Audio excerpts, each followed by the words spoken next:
نحمده ونصلي ونسلم على رسوله الكريم أما بعد فأعوذ بالله من الشيطان الرجيم بسم الله الرحمن الرحيم آیت نمبر 85 سے وإسماعيل وإدريس وذا الكفل كل من الصابرين وأدخلناهم في رحمتنا إنهم من الصالحين وذا النون إذ ذهب مغاضبا فظن أن لن نقدر عليه فنادى في الظلمات أن لا إله إلا أنت سبحانك إني كنت من الظالمين فاستجبنا له ونجيناه من الغم وكذلك ننجي المؤمنين صدق الله العظيم وبلغنا رسوله النبي الكريم ونحن على ذلك لمن الشاهدين والشاكرين الحمد لله رب العالمين اللهم صل على سيدنا محمد النبي الأمي وعلى آله وبارك وسلم وإسماعیل اور ذکر کریں اسماعیل علیہ السلام کا وإدریس اور ادریس علیہ السلام کا وذا الکفل اور ذوالکفل علیہ السلام کا کل من الصابرین سب کے سب صبر کرنے والوں میں سے تھے وادخلناہم اور ہم نے داخل کیا ان کو فی رحمتنا اپنی رحمت میں انہم من الصالحین بے شک وہ نیکوں میں سے تھے وذنونی اور مچھلی والے کا بھی ذکر کرو اذ ذہبا اس وقت جس وقت وہ گیا مغاضبا ناراض ہو کر فظن پس اس نے خیال کیا لن نقدر علیہ یہ کہ ہم اس پر تنگی نہیں کریں گے فنادى فی الظلمات پس پکارا اس نے اندھیروں میں اللہ الہ کہ یہ کہ نہیں ہے کوئی حاجت روا اور مشکل کشا الا انت مگر آپ ہی سبحانک آپ کی ذات پاک ہے انی کنت من الظالمین بے شک میں تھا ظالموں میں سے فاستجبنا لہ پس ہم نے قبول کیا اس کی دعا کو ونجیناہ من الغم اور ہم نے نجات دی اس کو پریشانی سے وکذالک ننجی المؤمنین اور اسی طرح ہم نجات دیتے ہیں مومنوں کو عزیزان گرامی 17واں سپارہ سورہ انبیاء آیت نمبر 85 سے لے کے 88 تک یہ چند آیات کا ترجمہ آپ حضرات کے سامنے کیا ہے کل گزشتہ حضرت ایوب علیہ السلام ان کا تذکرہ تفصیل کے ساتھ آپ حضرات کے سامنے کیا تھا آج کی آیات میں اللہ تبارک و تعالی نے دیگر انبیاء کرام علیہم السلام کے بارے میں ارشاد فرمایا ہے تو فرمایا کہ وإسماعیل وإدریس وذا الکفل اور ذکر کریں اسماعیل علیہ السلام کا جو کہ فرزند تھے جو کہ بیٹے تھے حضرت ابراہیم علیہ السلام کے وإدریس اور ادریس علیہ السلام کا جو نوح علیہ السلام کے پردادا تھے وذا الکفل اور ذوالکفل علیہ السلام کا ذکر کریں جن کا نام بشر تھا وہ ایوب علیہ السلام کے بیٹے تھے حضرت ایوب علیہ السلام کی وفات کے بعد اللہ تعالیٰ نے ان کو نبوت عطا فرمائی یعنی ذوالکفل یہ حضرت ایوب علیہ السلام کے بیٹے ہیں ویسے نام ان کا یعنی بشر تھا اور ان کو ذوالکفل اس لیے کہتے ہیں کہ 70 پیغمبر اپنے علاقے سے ہجرت کر کے ان کے پاس آ کر رہتے تھے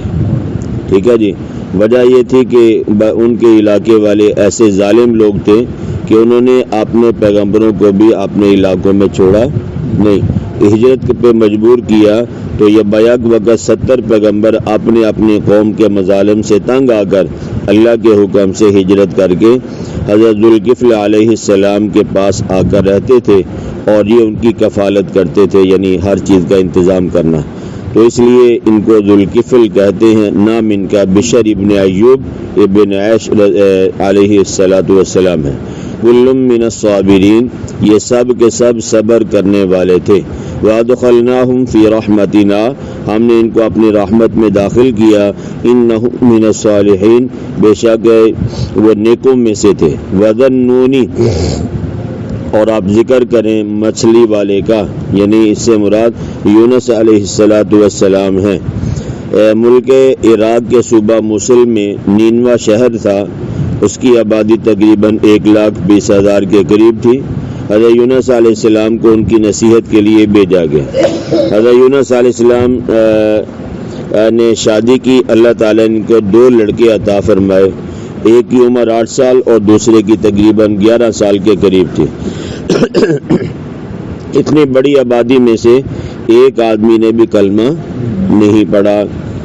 ایک آدمی بھی ایمان نہ لایا۔ اللہ تعالیٰ نے دھمکی دی کہ اگر تم ایمان نہیں لاؤ گے تو میں تم پر عذاب نازل کروں گا۔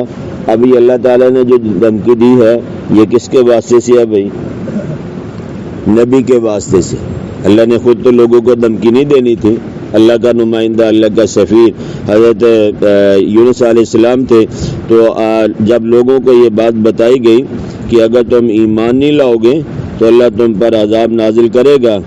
تو انہوں نے یہ پوچھا، قوم والوں نے حضرت یونس علیہ السلام واعظ فرما رہے تھے، جب عذاب کے بارے میں تذکرہ کیا تو اس قوم والوں نے پوچھا کہ کتنے دنوں میں عذاب آئے گا۔ تو حضرت مختلف روایتیں ہیں، 40 دن کا بھی کہا یا اسی طرح 3 دن کا بھی کہا۔ یہ جن دنوں کی جو تعیین تھی یہ اللہ تعالیٰ کی طرف سے نہیں تھی، ٹھیک ہے جی۔ حضرت یونس علیہ السلام سے پوچھا کہ آپ نے کہا 3 دن، ایک روایت کے مطابق آپ نے فرمایا 40 دن۔ تو یہ روایت یعنی یہ بات دنوں کی تعیین اپنی طرف سے تھی، اپنے اجتہاد سے، ورنہ انہوں نے یعنی اللہ تعالیٰ نے یہ نہیں کہا تھا کہ میں 3 دن کے بعد عذاب نازل کروں گا یا 40 دن کے بعد عذاب کو نازل کروں گا۔ تو آپ نے کیا کیا، جیسے ہی دن قریب آنے لگے، مثلا 40 دن کا کہا تھا تو جب 35-36 دن ہو گئے، آپ نے وہاں سے کیا کر لی بھائی؟ ہجرت کر لی۔ تو جیسے ہی دن قریب آنے لگے، بیوی بچے ساتھ لیے اور چل پڑے کہ ان لوگوں پر تو عذاب آنا ہی ہے، ہم یہاں کیوں رہیں۔ اور یہ بات بھی ذہن نشین فرما لیں کہ حضرت یونس علیہ السلام کی یہ اجتہادی غلطی تھی، کوئی اللہ تعالیٰ کی بہت بڑی نافرمانی نہیں تھی۔ یہ تو بات پکی تھی جب عذاب آنا ہے تو نبی وہاں رہ کے کیا کرے گا، وہاں سے ہجرت کر لی۔ لیکن یہ اصل بات یہ ہے کہ نبی اللہ کے حکم سے کسی علاقے میں جاتے ہیں یعنی دین کی تبلیغ کے لیے، اور اللہ ہی کے حکم سے وہاں سے نکلنا ہوتا ہے یا وہیں رہنا۔ جیسے نبی پاک صلی اللہ علیہ وسلم نے ہجرت کی ہے، مکہ مکرمہ کو چھوڑا ہے، یہ تب چھوڑا ہے جب اللہ نے حکم دیا ہے، ٹھیک ہے بھائی۔ 13 سال وہاں پہ مکے والوں کے مظالم کو برداشت کیا ہے۔ تو بہرحال یہ کہ اب دل میں یہ خیال آیا کہ اگر یعنی عذاب نہ آیا مثلا 3 دن کے بعد یا 40 دن کے بعد، تو پھر یہ لوگ کیا کہیں گے، مجھے شرمندہ کریں گے، آپ نے کہا تھا عذاب آئے گا اتنے دنوں کے بعد اور عذاب تو آیا نہیں ہے۔ تو حضرت یونس علیہ السلام یہ سوچ کے وہاں سے نکل گئے، اور جب چلتے ہوئے راستے میں قافلہ نظر آیا، قافلے والوں نے کہا کہ یہ بی بی کون ہے، کہاں لے جا رہے ہو؟ فرمایا یہ میری بیوی ہے اور یہ میرے بچے ہیں۔ تو اللہ تعالیٰ کی حکمت کیا ہے، اللہ تعالیٰ ہی بہتر جانتے ہیں۔ تو ان لوگوں نے ان سے بیوی کو کیا کر لیا بھائی، چھین لیا۔ اب پاس کون رہ گیا؟ ساتھ 2 بچے، ایک 8 سال کا اور ایک 11 سال کا۔ یونس علیہ السلام ان کو لے کے چلے، آگے نہر آئی، جب نہر آئی تو ایک بچے کو نہر کے کنارے بٹھایا اور دوسرے کو اپنے کندھے پہ بٹھا لیا، پانی تیز تھا نہر کو کراس کرنے کے لیے اور کوئی صورت نہیں تھی۔ تو حضرت یونس علیہ السلام نہر تھی یا دریا تھا جو بھی تھا، پیدل اس کو یعنی عبور کر رہے تھے۔ تو درمیان میں پہنچے تو دیکھا کہ پیچھے بھیڑیے نے، ایک جو بچہ بیٹھا تھا نا پیچھے کنارے پہ، اس کو بھیڑیا اٹھا کے لے گیا۔ اب اس کی پریشانی، پہلے بیوی کا معاملہ بنا، آگے جا کے پاؤں پھسلا، جو بھی ہوا گرے، نہر بڑی تھی یا دریا کھلا تھا زیادہ، جو بھی تھا گرے، تو یہ دوسرا بچہ بھی پانی میں بہہ گیا، ٹھیک ہے جی۔ یعنی اللہ تعالیٰ کی مشیت ہے، جو بھی ہے اللہ ہی بہتر جانتے ہیں۔ کافی کوشش کی کہ یہ بچے کو بچا لیا جائے مگر کامیاب نہیں ہوئے۔ اب دیکھیں ایک آدمی کے اوپر بیک اگر 3 قسم کے حادثات آ جائے تو اس کی تو عقل کام کرنا چھوڑ جائے گی نا بھائی، اور حادثات بھی ہو جو اپنی آنکھوں کے سامنے ہیں۔ تو حضرت یونس علیہ السلام نے نہر کو پار کیا، آگے دجلہ یا فرات، ان دونوں کے بارے میں آتا ہے کوئی ایک دریا تھا۔ علامہ آلوسی رحمہ اللہ نے دریائے فرات کا لکھا ہے کہ جب یہ کشتی میں سوار ہوئے تو راستے میں جاتے ہوئے کشتی ہلنا شروع ہو گئی۔ تو ملاح نے کہا، لوگوں نے کہا کہ ہمارا تجربہ یہ ہے کہ جب کوئی غلام اپنے آقا سے بھاگ کے آتا ہے، بن بتائے آتا ہے، تو یہی ہوتا ہے، جو بھی ہے وہ اس میں دریا میں چھلانگ لگا دے۔ تو جب قرہ ڈالا گیا تو حضرت یونس علیہ السلام کا نام آیا، ٹھیک ہے جی۔ تو یونس علیہ السلام نے دریا میں یا گرا دیے گئے یا خود چھلانگ لگائی، تو آگے مچھلی نے منہ کھولا ہوا تھا، تو یہ مچھلی نے حضرت یونس علیہ السلام کو نگل لیا۔ اب یہ مچھلی کے پیٹ میں کتنا عرصہ رہے ہیں؟ بعض روایات میں 3 دن، بعد میں 10 دن اور بعض میں 40 دن لکھا ہے، ٹھیک ہے بھائی، 3 یا 10 یا 40 دن رہے۔ اور اللہ تعالیٰ نے مچھلی کو حکم دیا کہ یہ تمہارا پیٹ ان کے لیے جیل ہے، یہ تمہاری خوراک نہیں ہے، کچھ دنوں کے لیے یہ آپ کے پیٹ میں رہیں گے۔ تو اسی کو بیان فرمایا کہ مچھلی والے کا آپ ذکر کریں، اذ ذهب مغاضبا، جس وقت وہ گیا ناراض ہو کر، فظن، بس اس نے خیال کیا، لن نقدر علیہ، یہ کہ ہم اس پر تنگی اور سختی نہیں کریں گے، کیونکہ اللہ کے حکم سے پہلے ہی آپ نے علاقے کو چھوڑ دیا تھا نا۔ تو آپ یہ خیال کیا کہ یہ کوئی اتنا بڑا معاملہ ہے تو نہیں، یہ تو مریں گے، عذاب آئے گا، اس لیے نکل گئے۔ تو فرمایا فنادى فی الظلمات، جب مچھلی کے پیٹ میں گئے پس پکارا اس نے اندھیروں میں، ایک تو مچھلی کے پیٹ کا اندھیرا، دوسرا بھائی دریا کی گہرائی، اور بعض فرماتے ہیں کہ تیسرا اندھیرا بادل کا تھا۔ تو بہرحال یہ کہ اللہ کیا پکارا اندھیروں میں، اللہ الہ الا انت سبحانک انی کنت من الظالمین، یہ کہ نہیں ہے کوئی حاجت روا، لا الہ، اور کوئی مشکل کشا نہیں ہے، کوئی فریاد رس، کوئی دستگیر نہیں ہے، اے پروردگار، سبحانک، تیری ذات کیا ہے بھائی؟ پاک ہے، انی کنت من الظالمین، بے شک میں ہی تھا ظالموں میں سے، مجھ سے خطا ہوئی ہے کہ میں نے اپنی رائے سے دن متعین کر کے چل پڑا آپ کی اجازت کے بغیر، یہ میری غلطی ہے۔ اچھا بھائی، اللہ تعالیٰ کی جو قانون ہے نا یہ بڑے اٹل ہوتے ہیں، اللہ کا قانون بڑا سخت ہوتا ہے، یہ ہر ایک کے لیے برابر ہے۔ تو اللہ تبارک و تعالیٰ نے سورہ صافات 23واں سپارہ آیت نمبر 144 میں اس بات کو بیان کیا ہے کہ فَلَوْلَا أَنَّهُ كَانَ مِنَ الْمُسَبِّحِينَ لَلَبِثَ فِي بَطْنِهِ إِلَى يَوْمِ يُبْعَثُونَ، بس اگر یہ بات نہ ہوتی کہ وہ تسبیح پڑھنے والوں میں سے ہوتے تو البتہ وہ ٹھہرتے مچھلی کے پیٹ میں لوگوں کو دوبارہ اٹھائے جانے کے دن تک۔ یعنی اگر یہ مچھلی کے پیٹ میں اپنے رب کو یاد نہ کرتے، اپنی غلطی کا اعتراف نہ کرتے، تو اللہ تعالیٰ کہتا ہے یہ مچھلی کے پیٹ میں قیامت تک میں ان کو رکھتا ہے۔ پیغمبر ہے، اللہ کا لاڈلا ہے، ٹھیک ہے بھائی، اللہ کا محبوب ہے، معصوم ہے، سارا کچھ ہے، لیکن اللہ تعالیٰ کا قانون اپنی جگہ پہ کیا بھائی؟ اٹل ہے۔ سمجھ آئی بات کی یا نہیں؟ جب نبیوں کے لیے اللہ قانون کو نہیں بدلتے تو میں اور آپ کون چیز کس گنتی میں آئیں گے بھائی؟ یہ آج کل کے جتنے بھی یہ دکانداریاں چمکانے والے ولیوں کے نام پہ دبا ہے، اللہ ان کے لیے کیا اپنی شریعت کو بدل دے گا؟ سوال ہی نہیں پیدا ہوتا، ٹھیک ہے بھائی۔ ان کو دیکھ کے اپنے ایمانوں کا سودا نہ کریں، نہ اپنے عقائد کو کمزور کریں۔ اللہ تعالیٰ کے جو قوانین ہیں یہ اپنی جگہ پہ اٹل ہیں، ان کو کوئی بدلنے والا نہیں ہے۔ تو بہرحال یہ کہ حضرت یونس علیہ السلام نے جب اللہ سے دعا کی تو دعا کے بعد اللہ تعالیٰ نے ان کو مچھلی کو حکم دیا، وہ مچھلی نے ان کو کنارے پر ڈال دیا، ہل جل سکتے نہیں تھے، اندھیرا بھی تھا مچھلی کے پیٹ کا، پھر یہ کہ کھانے پینے کا بھی معاملہ کمزور ہو گئے۔ تو 40 دن یا 10 دن جتنے دن بھی مچھلی کے پیٹ میں رہے، وہاں سے پھر جب باہر اللہ نے نکال دیا تو اللہ تعالیٰ نے اپنی قدرت سے کدو کی بیل کو درخت بنا دیا، یعنی پتے اس کے چوڑے چوڑے بن گئے۔ تو انہوں نے حضرت یونس علیہ السلام پہ سایہ کیا تاکہ دھوپ نہ لگے، اور اللہ تعالیٰ کی قدرت کی ایک ہرنی آتی تھی جو ان کو دودھ پلا کے چلی جاتی تھی، اس طرح ان کے بدن میں قوت اور طاقت آئی۔ تو ایک دن دیکھا کہ قافلہ آ رہا ہے، ان کے پاس ان کا لڑکا بھی تھا، فرمایا یہ لڑکا میرا ہے۔ وہ کہنے لگے کہ ہم بھی اس کے وارث کی تلاش میں تھے، ہم نے اس کو بھیڑیے سے چھینا تھا۔ فرمایا میرا ایک اور بچہ نہر میں بہہ گیا تھا، انہوں نے کہا کہ فلاں جگہ پر ایک ڈیرا ہے، ان کے پاس اسی لڑکے کی شکل کا ایک لڑکا ہے، انہوں نے ہمیں کہا تھا کہ اگر کوئی اس کا وارث مل جائے تو ہمارے پاس بھیج دینا۔ اس طرح ان کو دوسرے لڑکا بھی کیا ہو گیا بھائی؟ مل گیا، دونوں بچے بھی مل گئے، بڑے خوش ہوئے۔ وہ قافلے والے جنہوں نے بیوی چھینی تھی وہ فرشتے تھے، وہ کیا تھا بھائی؟ فرشتے تھے، وہ انسان نہیں تھے۔ اللہ تعالیٰ کی طرف سے امتحان تھا۔ انہوں نے یہ کہا کہ یہ لو تمہاری بیوی ہے، اپنی امانت لے لو، ہم اللہ کی طرف سے بھیجے ہوئے فرشتے ہیں، ہمیں اللہ تعالیٰ کا حکم تھا۔ ادھر یہ کارروائی ہوئی، ادھر قوم والوں کے اوپر عذاب آیا۔ عذاب کے جب اثرات ہے نا بھائی، یہ واحد ایک قوم ہے کہ اس نے اللہ تعالیٰ کے آتے ہوئے عذاب کو دیکھا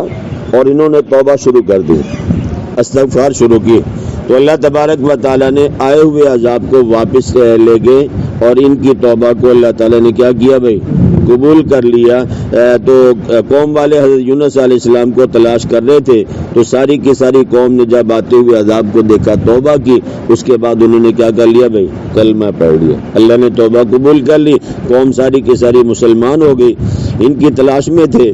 تو بعد میں ان کو ملے، ان سے معافی مانگی، ان کے پاؤں پکڑے، تو بہرحال یہ کہ جب علاقے میں پہنچے ان کا شاندار استقبال کیا گیا، تو قوم والوں نے بتایا کہ ہمارے سروں پہ عذاب آ گیا تھا، ہم نے توبہ کی تو اللہ تعالیٰ نے ہماری توبہ کو کیا کر لیا بھائی، قبول کر لیا۔ فاستجبنا له ونجيناه من الغم، بس ہم نے قبول کیا اس کی دعا کو اور ہم نے نجات دی اس کو پریشانی سے۔ وَكَذَلِكَ نُنْجِي الْمُؤْمِنِينَ، اور اسی طرح ہم نجات دیتے ہیں ایمان والوں کو۔ یہ اللہ کا وعدہ ہے بھائی، یہ یونس علیہ السلام کے ساتھ خاص نہیں ہے یا قوم والوں کے ساتھ خاص نہیں ہے، کسی فرد واحد کا یہ اعزاز نہیں ہے، بلکہ جو بندہ بھی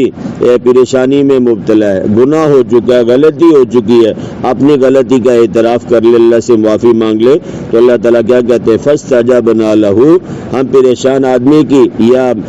اپنی غلطی کو ماننے والے کی توبہ کو کیا کرتے ہیں بھائی، قبول بھی کرتے ہیں اور ہم اس کو پریشانی سے نجات بھی دیتے ہیں۔ تو بہرحال حدیث پاک میں آتا ہے کہ جب جو آدمی پریشان ہو وہ دعا کرے جو مچھلی والے پیغمبر نے کی تھی، یعنی پریشانی میں ہے تو لا الہ الا انت سبحانک انی کنت من الظالمین، اخلاص اور توجہ کے ساتھ پڑھے تو اللہ تبارک و تعالیٰ اس کی پریشانی کو کیا کر دے گا بھائی، دور کر دے گا۔ یہ بات ذہن نشین فرما لے کہ 1.25 لاکھ پر مرتبہ آیت کریمہ پڑھو،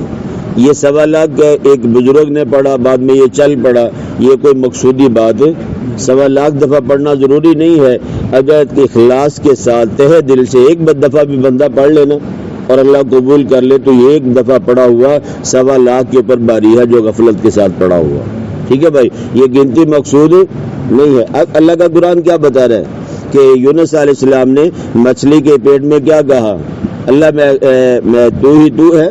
میں نے غلطی کی، تیری ذات پاک ہے، میں ظالموں میں سے ہوں۔ ایک ہی دفعہ کا ذکر ہے کیوں بھائی، یا 10 دفعہ اللہ نے کہا، میرے پیغمبر نے پڑھا؟ اللہ تعالیٰ نے کیا فرمایا، فنادا فی الظلمات، اس نے اندھیرے میں پکارا ہے، اللہ الہ الا انت سبحانک انی کنت من الظالمین، اللہ تیرے سوا کوئی معبود نہیں، تو پاک ہے، میں ظالموں میں سے، اتنی بات کی ہے۔ اللہ تعالیٰ کہتے ہیں ہم نے ان کو کیا کر دیا بھائی، نجات دے دی۔ تو اس لیے عورتوں کو اکٹھا کرنا، بچوں کو بلانا، مسجد سے مدرسہ سے بلا کے ان کو کہنا بھائی یہ 1.25 لاکھ مرتبہ پڑھو، یہ سب اپنی طرف سے ہے، شریعت میں عدد کا کوئی بھی اعتبار نہیں ہے۔ مثلا پریشانی مجھے ہے،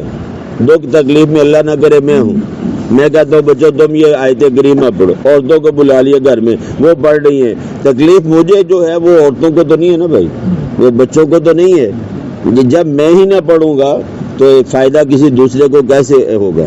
تو اس لیے فرمایا، ایک ہے اللہ والوں سے دعا کرنا، یہ الگ چیز ہے، ایک یہ ہے کہ وظائف کا پڑھنا، یہ تکلیف جس کو ہے اگر وہ اخلاص کے ساتھ ایک دفعہ بھی پڑھ لے تو میں نے عرض کیا کہ یہ لاکھوں دفعہ پڑھنے سے کئی گنا بہتر ہے۔ اللہ کی ذات سے دعا ہے کہ جو کچھ کہا سنا گیا اللہ مجھے بھی، اللہ آپ کو بھی کہنے سننے سے زیادہ سمجھ کر عمل کرنے کی توفیق عطا فرمائے۔ اور ویسے بھی حدیث مبارکہ میں آتا ہے کہ اللہ تعالیٰ غافل دلوں کی دعا کو قبول